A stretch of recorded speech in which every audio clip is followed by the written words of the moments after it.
Hello, everyone. Good morning. I'm going to go ahead and start. We're waiting for another speaker, Naomi Moneypenny. I am not Naomi, believe it or not, but she'll be here any minute, I suspect. I'm going to go ahead and get started so we can dive right in, and I'll introduce Naomi when she gets here. My name is Mike McMahon, and I'm a senior director at Microsoft. I work on the U.S. Government Affairs team, and I'm based in Washington, D.C. And today I want to talk to you about a few things. Actually, before I begin, there's some business to discuss here, I guess. Jonathan Freebert was my co-presenter. Jonathan had a family emergency, had to leave last night, so Jonathan will not be here. I'll do my best to cover Jonathan's slides. Please evaluate this session. I think if you attend these sessions before, you've seen this slide before, but please, we value all feedback that we get, so please make a point of evaluating and letting us know how we can improve this session. The current situation, as I said, my name is Mike McMahon. I'm here to talk about a few things. I want to talk a little bit about computer science education and the state of play here in the US today, particularly on K through 12. I also want to talk about what Microsoft is doing to help address the issue that we see as a lack of enough K through 12 computer science education access for kids in schools today. I also want to spend a moment talking about a coalition that Microsoft has established with some other technology partners and companies to address some of the issues. Namely, we're trying to seek funding from the federal government to the states to try to drive some more access to computer science in schools. And then finally, I'll talk a minute about a program that Jonathan Freebert and I manage for Microsoft called the Voices for Innovation Network, or VFI for short.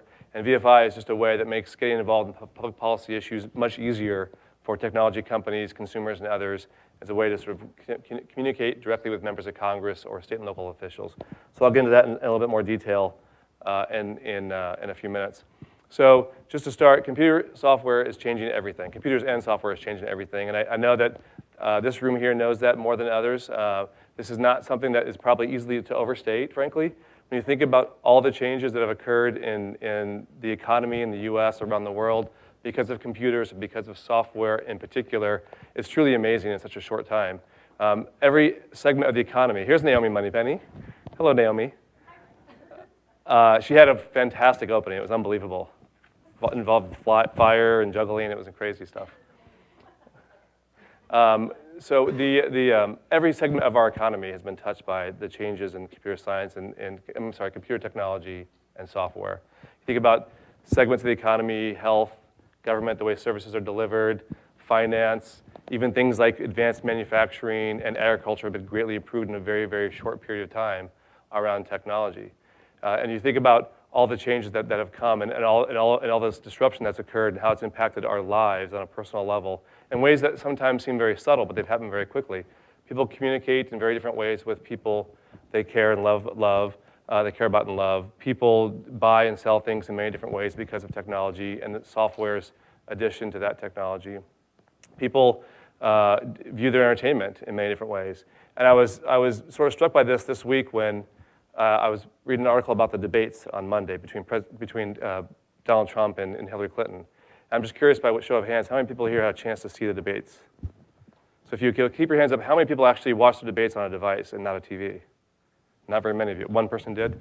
Probably not very many of you. Well, the article was talking about, they were trying to determine if this particular debate was the most watched in history, and they were comparing it really to the 1980 debate between Walter Mondale and Ronald Reagan. And I think in the end, they thought that about 89 or 90 million people around the world watched this debate on TV. Then the article went on to say, one thing they can't tell for sure is how many people watched it online on their devices. And it's estimated that tens of millions of people actually watched the debates online on devices no matter where they were. And that might seem a little trivial. So what? People are streaming, watching something online. That's not something new. When you think about how important that debate was to a lot of people, significant issues were being debated. It's going to have tremendous impact on people's lives. People care about who the next president of the United States is going to be. One of those two candidates is going to be the president. And so people trusted they could use their technology. They just assumed it was going to work. They watched it online. And millions of people did this. That doesn't account for people who are going to watch the debates later, after Monday, at a later time. And this was something that wasn't actually possible 1 or 2 cycles ago. But we take it for granted today because of all the changes we're seeing. So you think about this change, and it's going to continue to occur all the time. And you think about the opportunity that exists for kids in America in particular today, because so much of this is coming from US high-tech companies. And you think that their future must be so bright because they can take advantage of this. They can grow with these changes, these disruptive technologies. They can gain from. They'll have lots of opportunity to grow and make a lot of money in a high-tech industry in the future. But the reality of it is our education system today is not really equipped to provide the kind of access and education to kids that the kids need to develop the pipeline that the country needs to move forward in high tech. Gallup did a research survey with Google recently, and they polled parents across the country in every school district, and they also polled separately teachers and school administrators. And what they found was 9 in 10 parents actually want their kids to study computer science in schools. And when they polled teachers and school administrators, they found that actually 1 in 4 schools actually offers computer programming.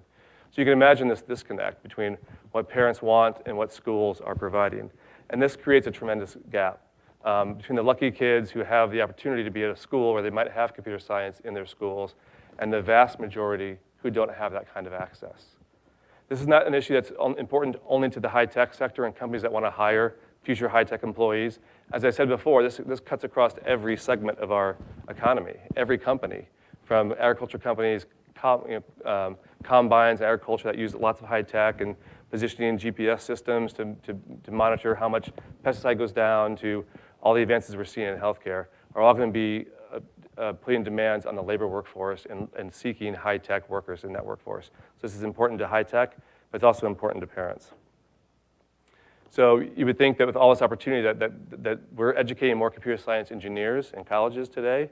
The reality of it is we're not. We're actually down from our high mark. This is some data that I pulled from the National Science Foundation, and they tracked how many college graduates with computer science engineering degrees the country was producing over the years. And as you can see, our high water mark was 2003, and then we took a deep dive down to the 2008, 2009 period, which was around the Great Recession. In 2003, we were producing about 47,000 computer science engineering graduates, a low of about 27,000 in 2008 and 2009. We're climbing back up. We haven't actually achieved our heights. There also was a study that a government agency, the Bureau of Labor and Statistics, BLS, put out that looked at how many graduates from computer science degree programs in the US occurred last year in 2015. And they came out, I think it was just under 39,000 individuals actually graduated with computer science degrees. They also, at the same report, pointed out that the economy right now needs to fill 500,000 high-tech jobs this year, many of which will rely on the kinds of skills that a computer science engineer would have coming out of school. And they went on to say that by 2020, they expect the US economy will need to fill 1 million positions, again, relying heavily on the kinds of skill sets that a computer science engineer would have. That our schools are nowhere near fulfilling that goal. They're in no position. We still haven't reached our highs from 2003, and the economy is growing and creating more demand. This is a pipeline issue. It's not just if you don't have good students coming up through the pipeline, you're not going to have good quality students, enough of them to fulfill these demands at the college level. It also is a huge diversity problem. And you all read papers and look online and read news and hear news about the tech sector and how much the tech sector gets beat up because we aren't viewed as being diverse enough. We aren't hiring enough diverse candidates. But if you look here, what this shows you here is that if you consider students in high school in America who take the AP CS exam, first of all, there are very few of them compared to other AP exam takers. But if you compare them, only 20% of those exam takers are girls. And that's a very big indicator. People who take AP CS exams in high school are far more likely to go to college and study CS and be successful and then pop out the backside of the pipeline. But here you see that 1 in 5 students are girls in high school. They go on to college. That reflects what the industry is able to hire in the back end. The stats are even more sobering when you consider racial minorities in this equation. One other thing I'll point out on this slide is out of all of the women in the high-tech workforce working in the US today, only 1 in 4, of all the workers, only 1 in 4 is a woman. So this is a huge gap. If you consider that we have this incredible need to fulfill these positions in the future all across every segment of our economy, and 1/2 of the population in the US is underserved and is not in the pipeline, we have a lot of work to do. So what this slide shows here, some of the many obstacles that we face in computer science and trying to drive more computer science education awareness at the state levels. This shows you that the majority of states in the country today don't honor a computer science high school course equivalent or credit toward a math or science graduation requirement.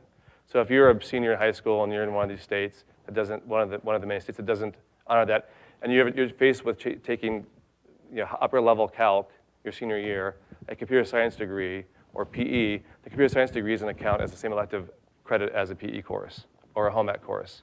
And it's not going to count toward the math credit. So you're probably going to go take the calc course. And that just tends to put people on a track away from computer science and onto other professions. So the good news about this slide here, though, is that, as you can see, Microsoft is working with a lot of other tech companies on the ground and the local and state level to change these requirements and to get computer science recognized as an appropriate accredited credit toward a math and science graduation requirement in high school.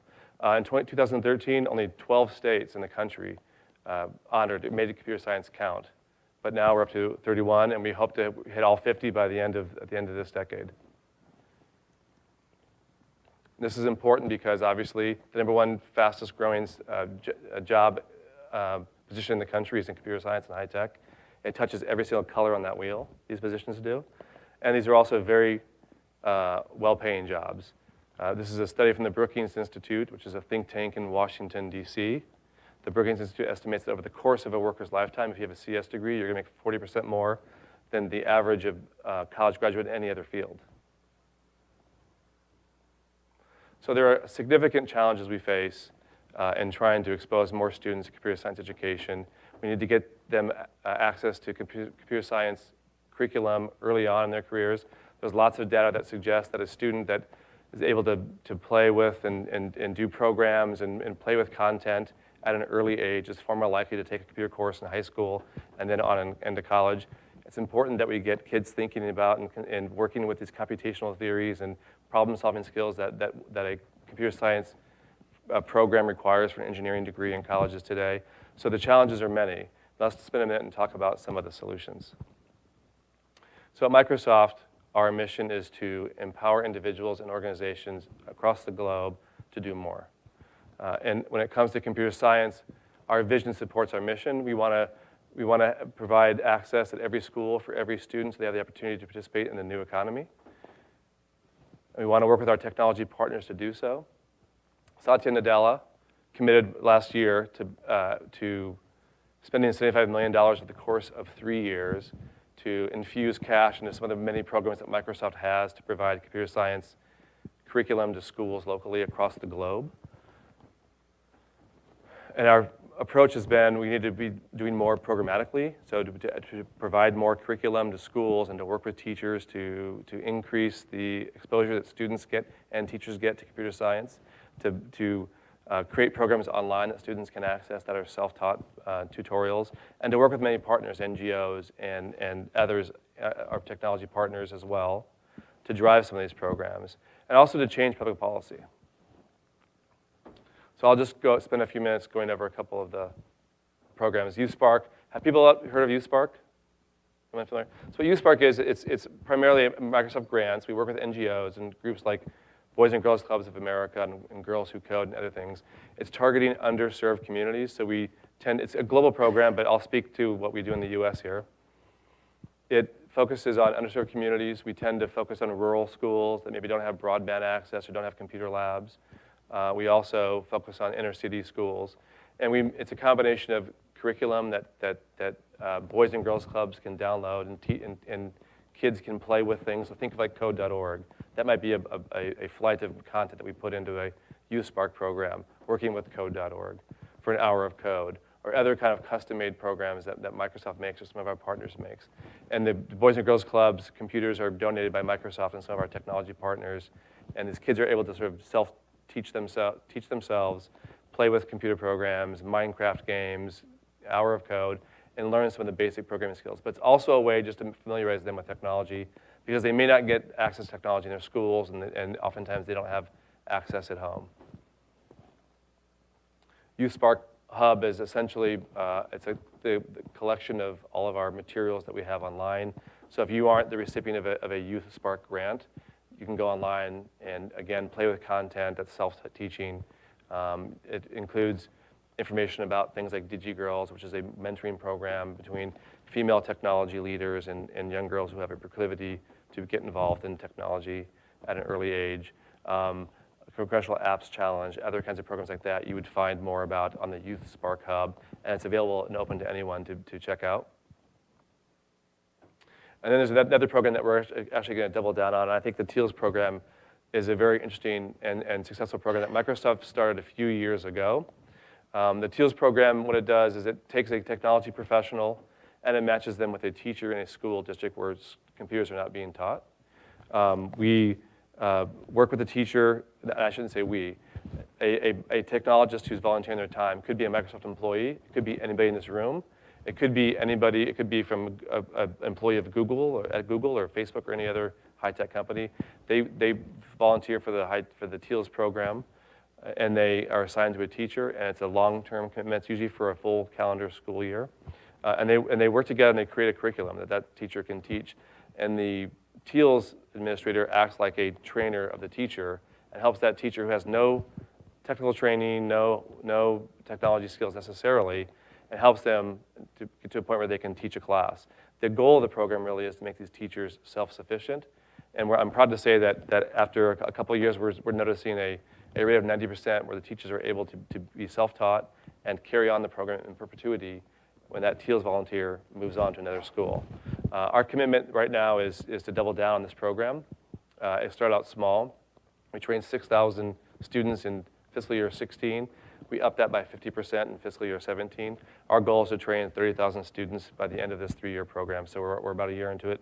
In 2 more years, our goal is to hit the 30,000 student level. So in public policy, this is a very important area where we need to do a lot more to educate policymakers about what parents want, what the lack of access that schools are providing to students to meet the needs of the economy for the future. And there are a lot of ways we can do this. We tend to work with other technology partners, some of our competitors in state capitals and in Washington, D.C., and we go and we have a united front and we talk to policymakers. And we talk about this challenge of the pipeline and how the country needs to do a lot more to address the pipeline issue. You saw that Microsoft committed $75 million. There are many other programs we do that isn't a part of that $75 million. I can say that Google and Facebook and Apple have similar programs that are on par with our commitment. And so collectively, the industry spends about $100 million every couple of years on programs like the ones I just described.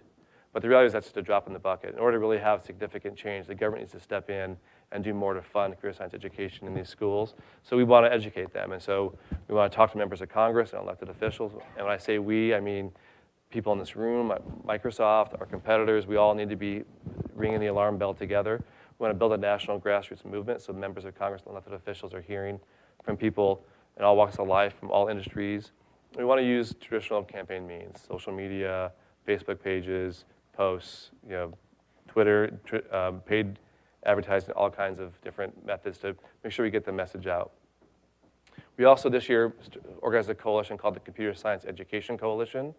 The CSEC, its main goal is to secure funding this congressional year for next fiscal year, to create a direct line of federal funding to the states dedicated to computer science education in the schools.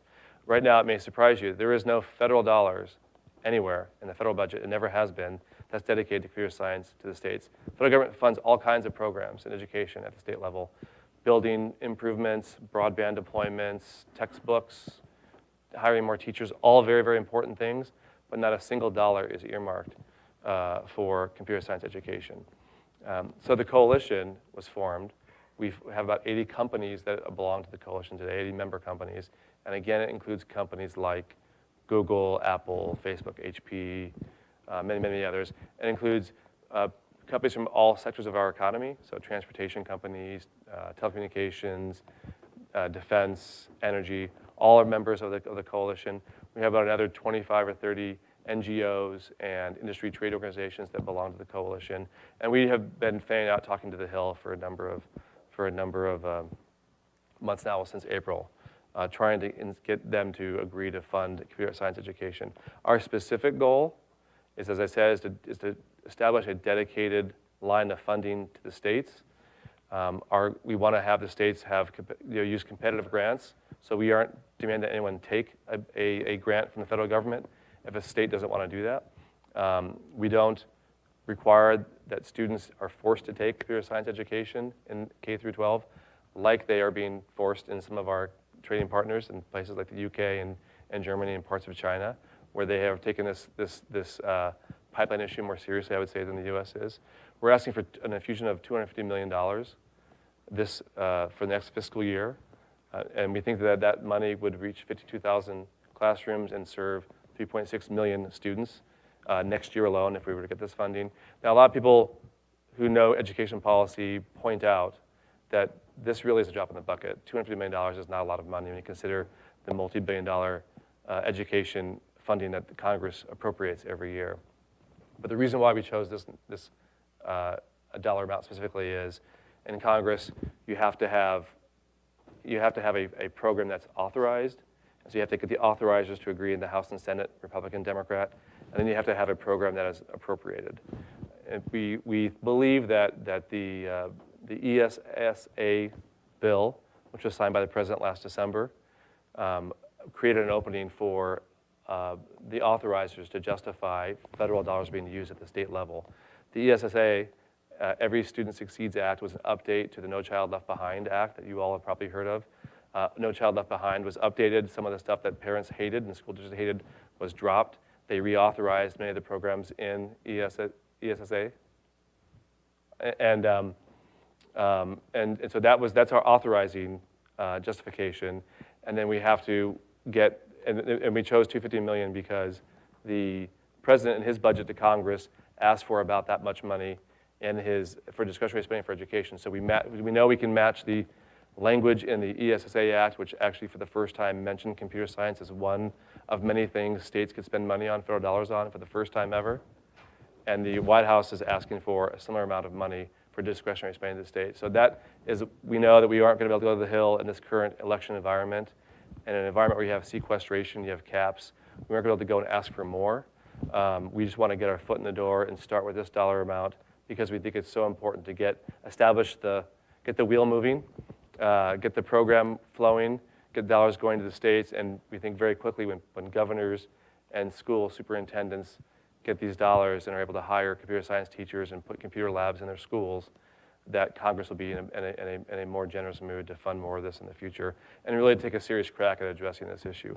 I should say one little factor that I find very interesting is that today, when you look at American high schools, there are more Latin departments in schools than there are computer labs. And the reason for that is because they're cheaper to run.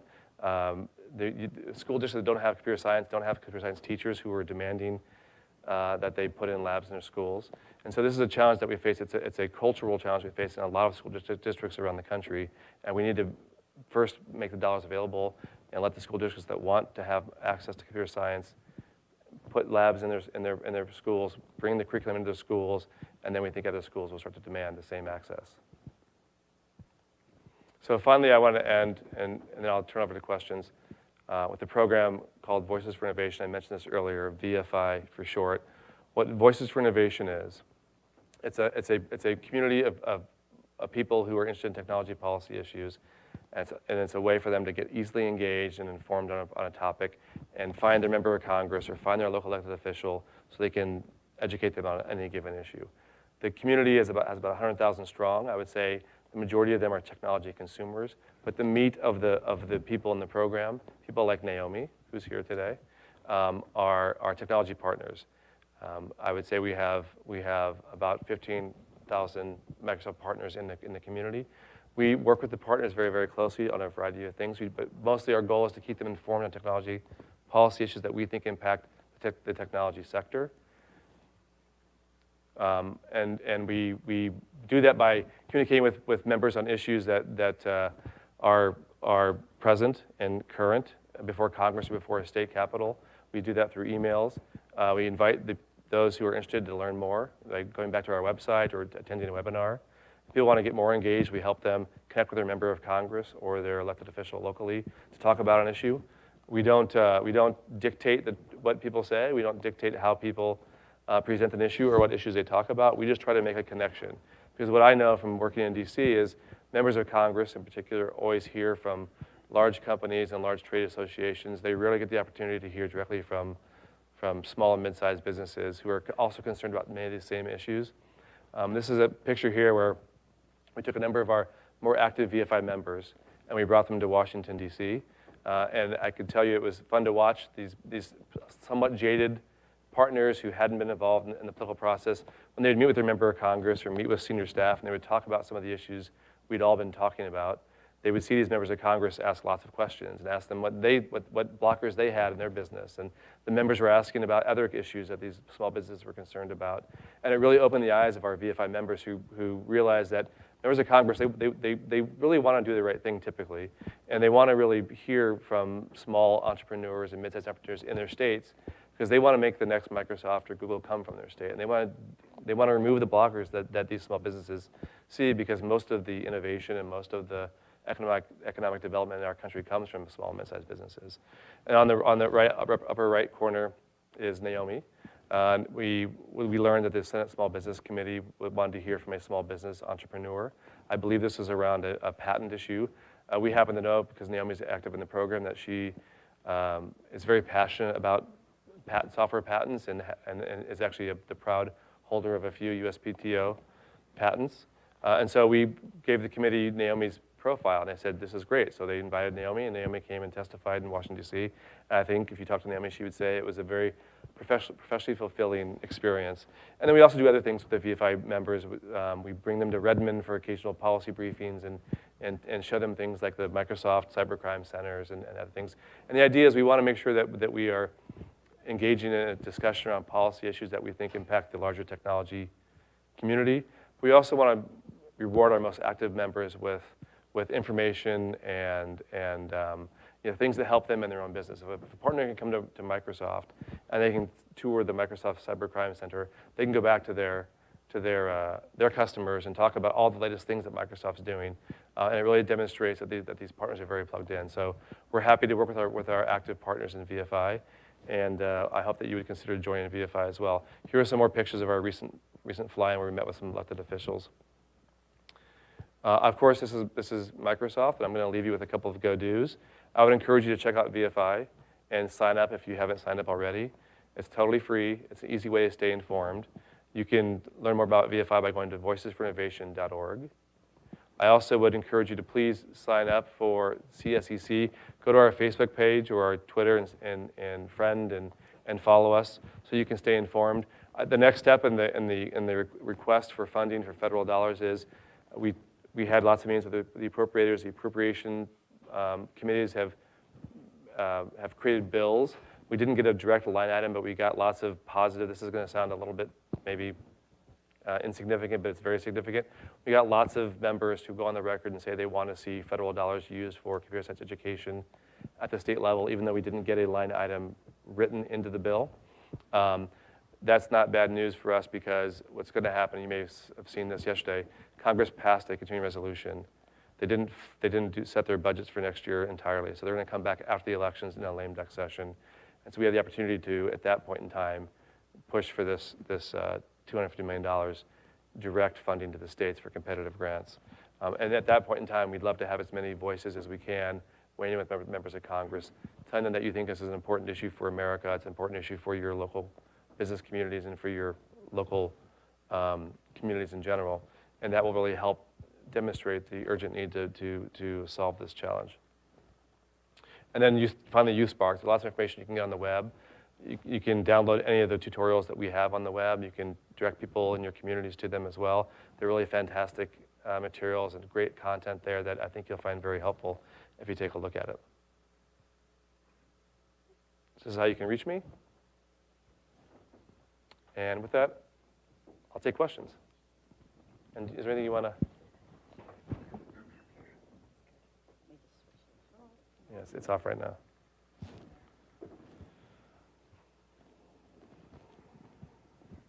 I do want to say thank you so very much for coming to this. I am so excited to see so many people here, and it's just amazing because, you know, the computer science education, we know, right? We all know, because we're all technologists sitting here, how important this stuff is. And I don't even have children, and I think it's really important, right? Because I'm a small business owner, and I actually need talent in my organization. So if we're thinking about, you know, American competitiveness, and we're thinking about how we're going to go forward as a country, we've seen some amazing stuff here at the Ignite conference, but we really want to think about how do we keep that amazing pipeline of talent going inside of the US and beyond, obviously, right? We want to be able to work together across many different areas. So I do want to open it up for questions, both from Mike, as well as, you know, make sure that you understand there are lots of things you can get involved with. Obviously, the Voices for Innovation program is there, but we also want to make sure that you understand that you can do things like code.org, Hour of Code. Anybody excited to run an hour of code for some students? Yes? Come on, put your hands up, people. Get excited, please. Lots of ways to get excited about this stuff, okay? And then the TEALS program, which is a much bigger commitment, but also extremely fulfilling from a professional level as well. So that is definitely one thing to get involved with, as well as Youth Spark. So any questions for Mike? Anything, comments? Go for it. So for the TEALS program, it'd be good to talk to somebody who's actually done this before and get an idea of what it took from them and what they gained from it. Is it possible to do that? I'm sure it is. If you give me your business card, I will have someone who works in the TEALS program contact you. That'd be easy to do. And I know that everybody who touches the program, I shouldn't say everybody, but I hear a lot of incredibly positive things about the program, both inside Microsoft and from professionals who are involved. Go grab a prize off of the chair. Next to the sound guy, there's a little prize there for asking. I should add this. You ask a question, you get a little prize. Okay. I should add that there's a VFI booth on the floor in the expo hall. If you want to learn more, I'll be there later on today. And so will Lacey. Lacey's a VFI member here. Lacey, raise your hand. And Lacey can also zap you with her little device. It didn't zap? They've all been zapped? Okay. Excellent. Okay, so you were saying that you're requesting 250 million from the federal funds. Why is it that those companies can't donate? I mean, I saw that you invested 75 million from Microsoft alone. Yeah. Why can't the companies bypass the federal government and donate to the schools themselves? I mean, there are a lot of reasons, because it's a patch meal program. I mean, we have our programs, Google has their programs, we coordinate, but they're also very different. It's not a comprehensive approach, first and foremost. Second, $250 million is really just a way to get, that's a strategic play because of the realities of the budget and sequestration and other kinds of issues that we're contending with. If we were to sort of whiteboard this, we would never ask for $250 million, because that's not enough to really make a big enough impact. But we think that if we get a line of funding that's directed to CS education at the states, that's easy to go back once it's in there to plus it up every year. And so it will grow from that point in time. So there's no way that high tech could or would fund the kind of investment that we need to meet the 1 million open headcount that the Bureau of Labor and Statistics thinks is going to happen by the year 2020.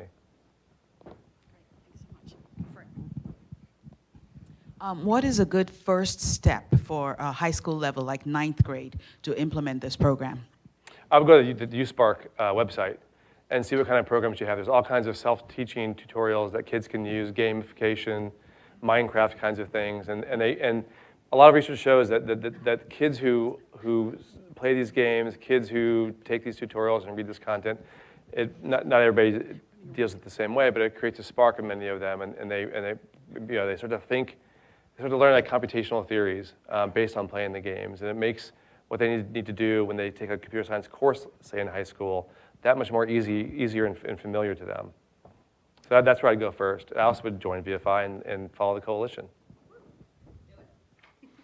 Awesome job. I just wanted to find out if Microsoft is considered or thought about, like, for pre-K-12 to have an online course that you can distribute to schools to at least have parents sign children up at home and do any other kind of coursework online outside of the school system, which might be far less expensive than building a STEM or STEAM. You know, obviously we want STEAM classrooms. In Illinois, we are building quite a few. but across the country, there may be very few opportunities there. But didn't know if there was a curriculum that maybe Microsoft could sponsor that you could do online, even after hours.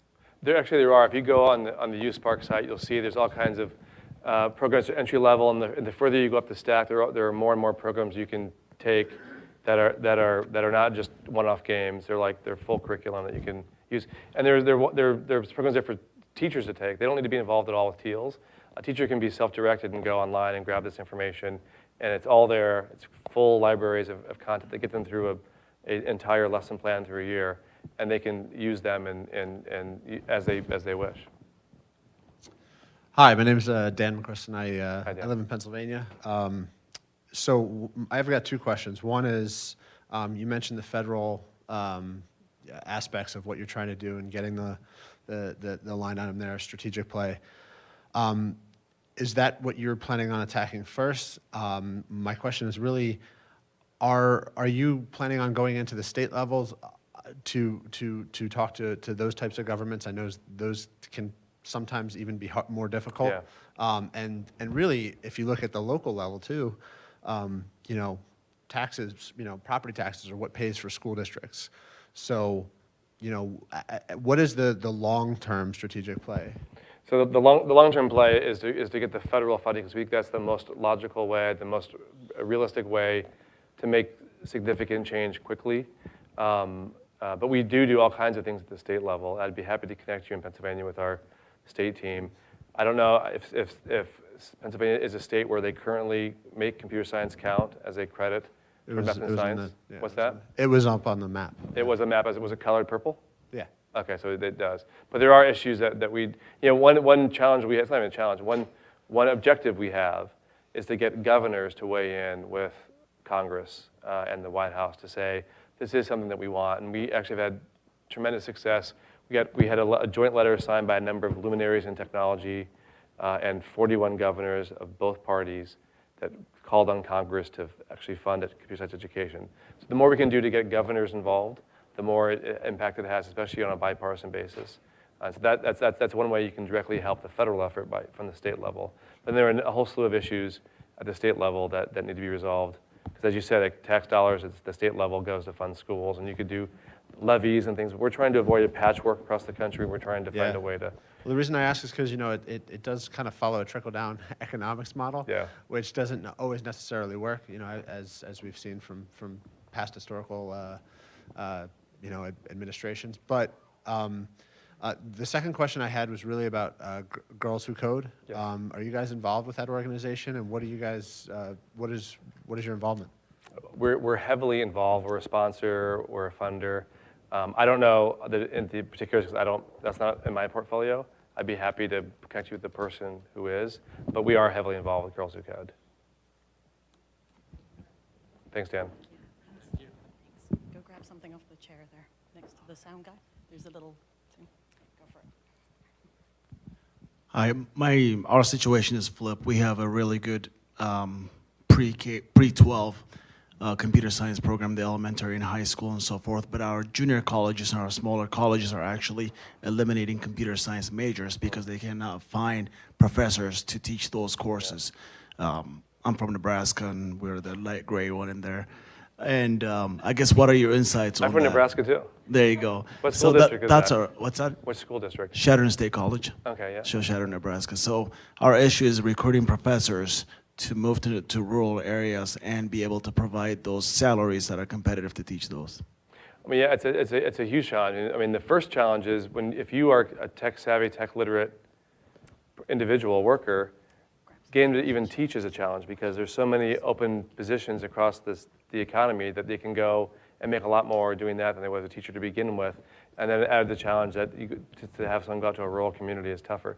There's no doubt that this is a challenge, and the best way to, I mean, one way to address it is if we get more federal funding in the states, the local high schools and junior high, they could actually hire teachers and train teachers to become computer science trainers of the students, and then do a grassroots up. It might take 7 or 8 or 9 years for Chadron State to have enough students and to justify it, but that's the way you would be more likely to get a teacher out in a place like that, I think.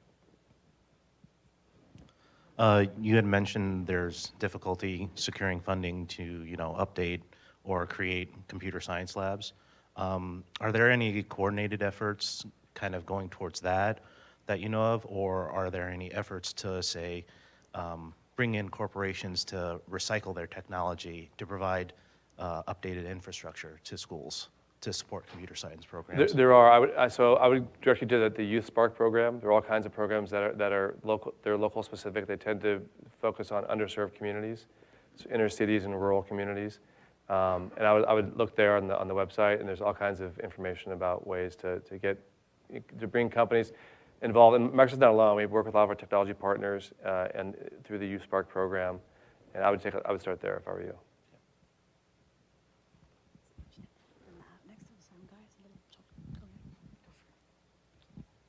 Yeah. I come from Bay Area, and there's the recognition by parents about this increased need for computer science education. And I've seen kids at grade 6 and 7 actually starting on Java. But where I'm seeing the traction is initiative by for-profit institutions or mushrooming schools which do after-school programs. They're filling the gap, so to say, in the Bay Area. And I'm just wondering, do you specifically target them, give them guidance, or see that as a temporary measure? What are your thoughts on that? Yeah, that's a good question. I don't know, actually. I think that it's a temporary measure. I don't think they obviously aren't scaling enough, and they can't scale. Sure. Yeah, I agree. Yeah. Which so we have this deficit that we have today. But I think our attitude would be anybody who's out there who's touching a worker, a potential high-tech worker who's sort of adding people to the pipeline is good for the overall pie, and we'd be very supportive. I will say there's a trend in Congress right now to not fund, to not allow federal dollars to be used for-profit educational institutions like IT, TTAC, and other things. Sure, I agree, get that, but I'm just wondering from regard of the Youth Spark Hub, which is the first time I'm hearing, guidance on what you want to teach, that's all. Yeah, it's a good question. I'd have to ask Allison Knox, who manages our interface with the Youth Spark program from our DC office. I don't know how involved Youth Spark is with for-profit, but I would imagine, the stuff that we put out there is free for anyone to use, and so there's no reason why a teacher at a for-profit school couldn't grab that content and teach it. And we're not alone. I think Google has similar programs, Apple has similar programs. They really, Oracle, I'm sure, has similar programs as well. Obviously, I'm probably the youngest person in the room. For your TEALS program and for your Hour of Code program, you're probably looking for someone with a lot more experience. I don't think so. How can someone with a younger administrator get taught into these things? We'll get your card, and I'll touch you directly with the person who manages the program. Thanks for volunteering. Did you guys hear that? That's great. Anybody else? 2 more volunteers? Oh, my gosh. Oh, Yeah, that's right. Volunteers, right? I still want to see all of those hands up, all of them. You want to volunteer? Okay. We'll get your cards, and we'll, absolutely. Good morning. I Hi, have 3 daughters, and I can tell my 6-year-old is, she's already super into Minecraft, and I was going to show her this game, Space Kim.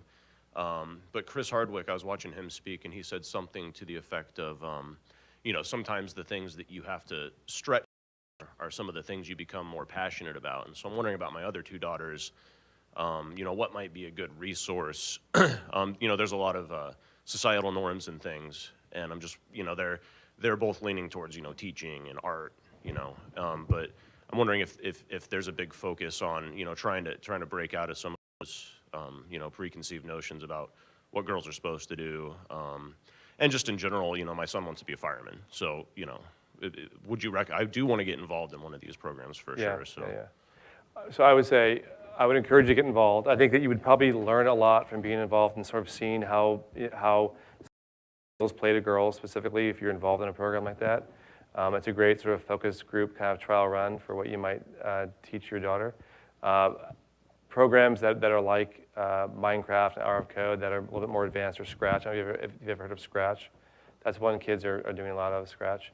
Older kids, I would say like 10 years old. That's one thing I would look to. The whole idea about girls and like science and math is a challenge that I don't think we're trying to solve because it is a besides trying to get them more access to these technologies. You're gonna if you science curriculum and you just put it in front of kids, you're going to get more girls involved, you're going to get more boys involved. So that's our approach to that. But there are these other sort of societal challenges about looking too smart and brainiac that social psychologists focus on a lot, and I have not heard that in any of our TEALS discussions or CSEC discussions. Yes? Hi, I'm Daniel Tucker. Gone through, wondering what exactly you guys are going to do after they get out of high school. For example, when I was going through colleges, I found out during some transfers that one of the colleges were not considered accredited for computer sciences, yet they were advertising it as so. What kind of things are you going to set as standards for colleges to say that they are accredited for it and to stand by it? Yeah, that's a good question. That's not an area in my expertise. It's not something that I know that we're trying to address through the coalition. If there's fraud, there's a whole nother issue and people who deal with that. I don't know about standards in setting standard. I mean, accreditation is a standard, and some of the education groups that we work with, I can ask them about that and get their input. But that is a challenge. I mean, if a college is presenting itself as being able to teach your kids career science and they're not accredited, that's obviously a big problem. And I would say the best thing to do is do what you're doing, which is make sure they are before you enroll. But I think that from a government affairs perspective, from a policy perspective, it'd be very, very hard for us to do anything because I don't think Congress is at that kind of level. Again, this is a little off topic, but one of the things that I'm heavily involved with in the school district is the first Lego competitions and first robotics competitions. In the Lego competitions, we have a tremendous amount of girl competitors there. But when they move into high school, they drop off. And even much as we try to encourage them to continue on with this education and this program, they have other things that they like to do and want to do. And my question is, how do we keep these girls involved? Because they seem to be very involved when they're in middle school, but when they get to high school, they drop off. I mean, I think that's kind of in line with what the other gentleman was asking about girls. I think it's a challenge. It's a really big, I mean, that's a challenge across, it depends on who you talk to. There's lots of controversy about these theories. That's a challenge across our entire educational system. When kids who are very serious students get into like junior high and high school, they suddenly get distracted by proms and sports and other kinds of things, and suddenly they get a little off track, and that's not a challenge that exists to the extent that does here in other countries. I mean, I don't know. I know that's a huge challenge. Naomi, if you have any thoughts about how do you keep young ladies on track and serious? I think a lot of it is just it is some of the societal norms the other gentleman was asking about, because it's, again, if you don't have elective credit, right, for doing computer science or something else, if you're a girl, right, who's trying to graduate, so you're going to go for whatever.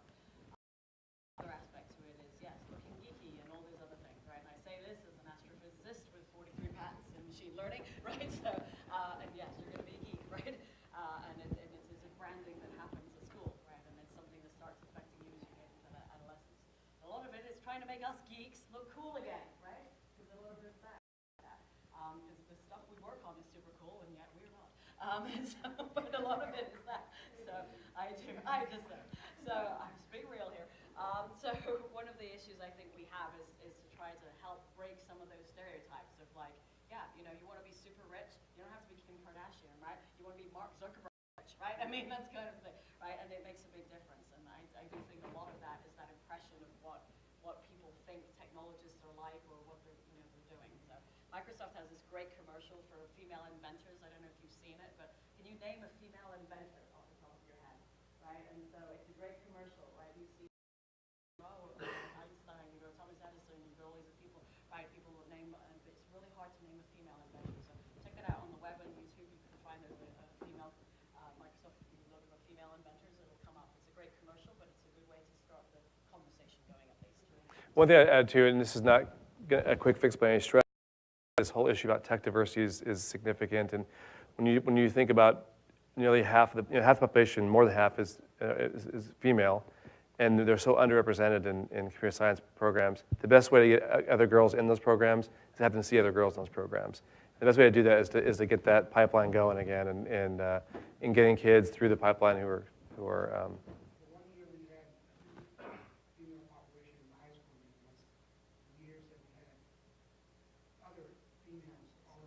yeah, see, that makes a big difference. Safety in numbers. Yeah.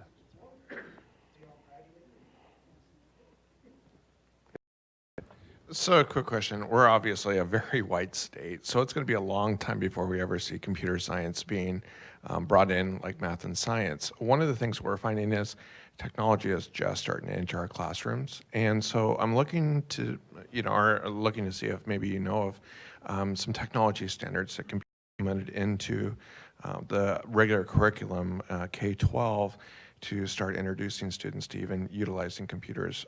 For example, we had a tech committee meeting just a couple of weeks ago where some of the business teachers at the high schools are saying, we are expecting kids to kind of at least know how to get around it. They've never seen it in any of the other classes. So, what is some of the work, I guess, to bridge that gap, getting to a place where you might use computer science in the future? I think it's all the stuff that, it's a Band-Aid solution, but it's all the stuff that I described, like kind of U-Spark and the TEALS. And there are many, many other programs that we support that are kind of one-off kinds of approaches that gets kids familiar with technology. And there are two kinds, I should say, that there are two kinds of approaches. I mean, two kinds of problems you're trying to solve. One is kids who don't have access to technology at all, and you want them to pop out so they can get a job and work a computer. So it's like working with technology. They can work an iPhone because everybody has to if you want to have a job and have email and things. But there's also trying to get kids to focus on learning the basic skills so they can become programmers themselves, which is different than just being a user. And so I think in your case, it sounds like you're asking about user programs, and I would say go to U-Spark, the U-Spark Hub, and look at content there. I'm sure there are lots of links to other sources outside of Microsoft as well. And I just think getting people to use it is key, and then creating access points where they can use it. Both, just to answer a little bit to add to your question, or answer your question, both Colorado and Nebraska went to state standardized testing and online. So that brought a ton of computers into the school systems because it kind of forced it to fund it. And then they pretty much created labs, and they were able to bring some of the other resources on that as well. Yeah, we are too. But as a matter of fact, we've installed 46 in our program. But we're still finding technology is not implemented in as part of the curriculum. So those devices are only pulled out for your standardized testing versus really exposing them to technology, exposing them to online research, all of that stuff that can help get them to some. Yeah. There are lots of stories where people will go in, some company will come in, they'll do a tech lab somewhere, and they because there's not a teacher in those labs teachers who are of our generation, many of them aren't comfortable with technology themselves, and so they don't even want to teach them the most basic things, which is why the TEALS piece is so important and why it works. It's like you bring someone who brings in the heavy lift for the teacher, and the teachers, they know how to run their classrooms, they know how to communicate, they know how to shove things down the throats of kids, but they don't know technology. And you add that TEALS person in that room, and it's a really great relationship. So I have a quick comment, all of us in the room here. I think the biggest thing that we can all do, the biggest takeaway from today and from conferences like this, to be involved not only with your own children, but mentors to as many kids as you possibly can. It's one thing to ask Microsoft to pitch in $75 million, but that's just another Band-Aid. It takes all of us working together to make a change. And that's why groups like Voices for Innovation are really Computer Science Education Coalition. We all have to band together, and it doesn't matter if it's just, if we're I'm a small business owner. I'm a really small shop, but I believe in giving back to the community and working in the community. And where your girls are involved, I'll tell you right now, the person that that got me into computers was my grandfather, who was a rancher in West Texas, and said that you need to learn computers because you'll always have a job. So it really, we do listen. As girls, we listen to our parents. We may pretend that we don't, but we do. We listen, and we want to be, we want to do good stuff. We want to be inspiring to other people. So stay involved. Get involved with what we're doing. One more over here, Naomi. We're going this way, sorry. I live in a city in Michigan that in our area, our neighborhood is low income and very diverse. And I'm very interested in starting some kind of, grassroots type of thing. I'm not a coder. I'm IT infrastructure.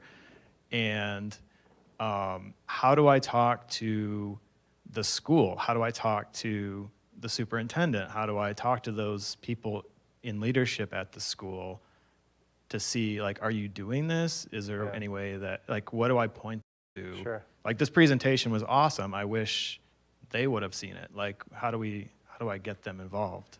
So I don't want to sound like a broken record. I would go to the Teals website. I mean, one thing you could do tomorrow is you could go to the Teals website, you could learn about it, see what's in there. You could probably walk into the school and say, I have the background. You don't have to be a coder to teach Teals. And say, I want to be helpful. Do you have a teacher who's willing to do this experiment with me? And just start that way. I guarantee if you get your foot in the school, you're going to get to know the principal and the superintendent and everybody else. And they're going to love having you in there because if they aren't offering it right now, they want to do the same thing. They just don't have the wherewithal to go. They're trying to, in a school like that, they're probably trying to do nutrition programs for their kids.